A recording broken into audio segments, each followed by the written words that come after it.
എനിക്കിതൊരു നല്ല വർഷമൊന്നും ആയിരുന്നില്ല, പക്ഷെങ്കില് ഒരുപാട് നല്ല തിരിച്ചറിവുകൾ കിട്ടി. കൂടെ ആരൊക്കെ ഉണ്ടായിരുന്നു എന്ന് മനസ്സിലാക്കാൻ കൂടിയുള്ള വർഷം കൂടിയായിരുന്നു.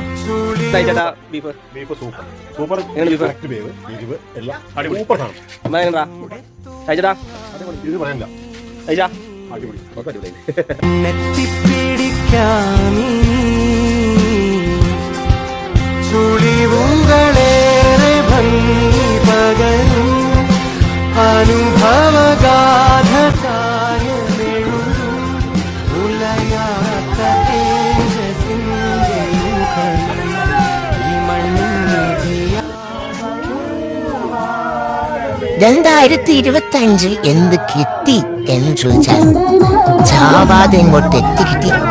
അത് തന്നെ എന്ത് ബാക്കി.